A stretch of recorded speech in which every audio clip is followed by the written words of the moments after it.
মোদীজি অমিত শাহজির নাম করে আমারও নাম দু একবার তুলেছে, তুলুক, তাতে অসুবিধা নেই। কিন্তু মোদীজি অমিত শাহজির নাম তুলে বলেছে এটা তো কিছুই নয়, এরপরে আমাদের পরব আসছে, আমরা জবাই করব হিন্দুদের।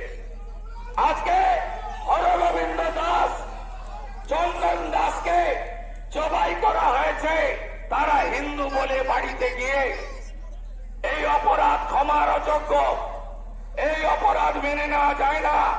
দিলীপ দা বলছিলেন এক দেশের সঙ্গে আরেক দেশের লড়াই হলে শরণার্থী হয়।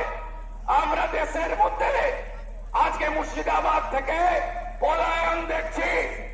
লক্ষ্মীর ভান্ডার পাচ্ছিলেন না, 1,20,000-এর বাড়ি পাচ্ছিলেন, বাড়িগুলো এবারে ওরা দখল করে নিয়েছে।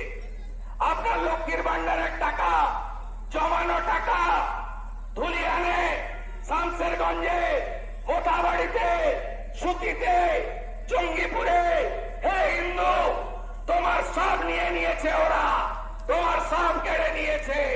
তাই বাঁচতে যদি চাও, হিন্দু তুমি এক হও, জাতপাত, রাজনীতি, মত পথ দূরে সরাও, বাংলার হিন্দুদের এক হতে হবে। আমরা সংখ্যায় কমছি, রোহিঙ্গা মুসলমান বাংলা দখল করছে, একমাত্র বিজেপি পারে। বিজেপি 20টা প্রদেশে বেড়েছে,